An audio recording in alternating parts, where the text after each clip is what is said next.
Hi, my name is Noel Davis with World Composting, and today we're going to do an update of my 10-gallon tote bin number 2. So our last update was on September 6th. Today is September 20th, and with that it's been 14 days, so it's been 2 weeks. And we're going to add some food to the bin. We're going to check to see if there's any more of the fruit flies in there. There were a couple in it the last time that we checked it. I think I fixed the issue in my basement, so hopefully that'll kind of go away, and you know, the ones that were in there probably left, but we'll see. If there's an issue, we can add a tray with some of the fly trap solution that I have, which is apple cider vinegar and Dawn dish soap. We can actually put that right on top of the bin. The worms won't bother it at all, and the moisture will actually help it kind of recirculate in there. So we can do that if there's a fruit fly issue. If not, obviously nothing's wrong with it. We're going to just continue to add food and continue to move on. We're going to add some food that's going to disappear a little bit faster this time, though. We're not going to add our normal solid foods. This is going to be more of something that's going to dissolve quickly, which is watermelon. So let's go and take a look and see how this bin is doing. All right, here we are with bin 2. Last update 9/6, today's update 9/20, 14 days. Let's take a look and see how the lid looks.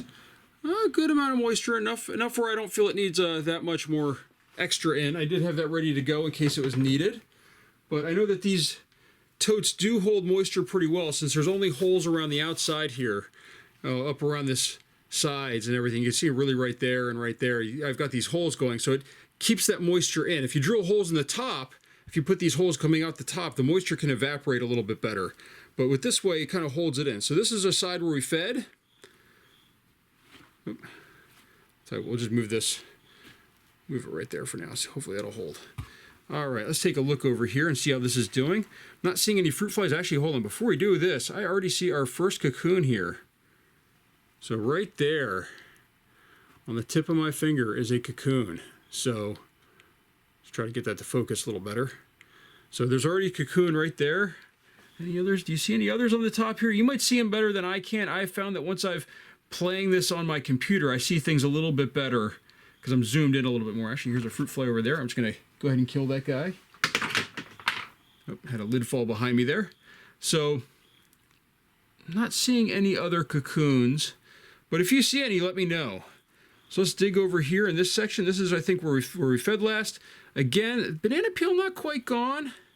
So this one's actually a little bit more substantial than normal. Normally I'd find much smaller pieces. Actually, it looks like they didn't go through all the food this time. There's still more banana peel here. Worms are still working at it. Nice healthy worms. So they're still working at this. The flesh is all gone. It's just the peel itself. And actually, there's quite a bit of food left in here. I might not need to feed this again. I was kind of surprised after 2 weeks that this is still here. You know what? I still might feed it. Let me just put this off to the side. And we can check and see how much is here.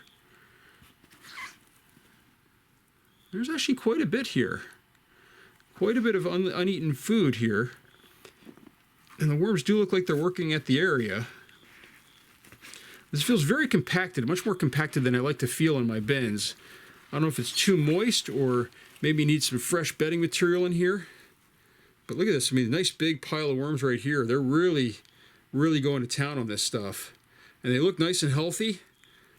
Again, like the other bin, they're a little lethargic, not moving quite as much as I'm used to seeing. Sometimes they usually, when you pick them up like this, they kind of really move around, but they're just moving around a little bit.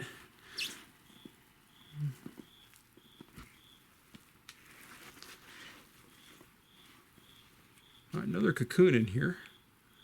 So, if you can see, let's get it to focus right there at the tip of my thumb. Right there is a cocoon, a nice bright yellow cocoon. So this one has cocoons in it as well, which is good. That means that they're multiplying in here. So I think what we're going to do, though, is I'm going to grab all this food that was over here. And I think we're going to still do another feeding on the other side over here. So what we're going to do is we're going to dig this side out, which is really shallow because that's what I did last time. I think I dug this side out, so it'd be kind of shallow. Let's just spread it along. And it looks like there's a lot of worms in this side, too. So they're digging through here quite a bit. Nice, actually. These are a lot more lively over here. You can see they're really moving around compared to the other ones. These ones look a lot more lively. So I don't know if they're searching for food or if they found a good source of something. maybe this paper here that they really like. So what we're going to do though, is I'm going to put in a handful of paper here. Not too much, because I'm not adding frozen food this time. So we're going to throw this leftover stuff over here. So that way it's all over here. I'm going to now put in the last of the watermelon that I have here. And the juice. So this might need a little extra. There we go. A little extra newspaper, or paper in general, paper cardboard mix. All right, just a little bit on top. And then I have something a little extra for this one. Because I actually was in the middle of making coffee for tomorrow.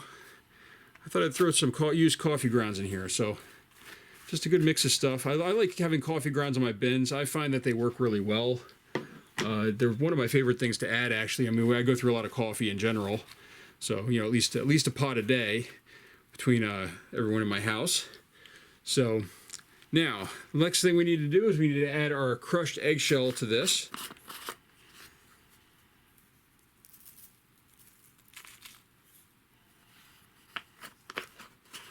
And you can remember, always be careful with this stuff. You don't want to breathe it in. So now what we're going to do is we're going to cover this back up. So we're making this kind of a quick update here. We'll check the middle actually before we fully go, I think. Right now we're just going to kind of cover this. We know that the middle is going to be next. So we're just going to kind of dig this out a little bit. Let's just take a look. A lot of worms in the middle here. Still some unchewed food or unprocessed food in the middle. But I think we need to really get this bin going here. So I really want to try to start adding more food. Actually, there's a lot of worms here in the middle too. So I wonder if they were kind of moving back and forth between the systems here, you know, as we move the food around. So a lot of worms here, actually quite a bit more than I thought. We'll kind of pile that back in though. Going to grab our cloth here to mark where we fed. And eventually this will be consumed too. I've had multiple cotton cloths and cotton materials go through my bins before. It takes some time, but they do actually disappear in here.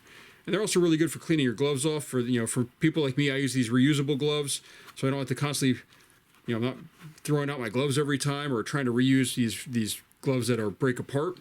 So that's my update. I think it's doing pretty well. It's actually not consuming as much food as I expected. I was really expecting all that stuff on this side to be gone with 2 weeks of time that went by. But we'll see how this goes. We added watermelon. That's going to disappear. Watermelon always disappears quickly in a bin, I found, because it's primarily water. It just sort of dissolves into the bin, but it also leaves a huge microbial population because of the fact that it has so much sugar in it. So hopefully this will cause a microbial population to explode here. The worms will probably all migrate over here, and they're going to really go through that quickly. We'll probably have to check on this, within a week to see how it's doing. So thank you for watching. If you have any questions, of course, drop a comment in and let me know. And I'm going to cover this back up, and I will see you next time. Thank you again for watching.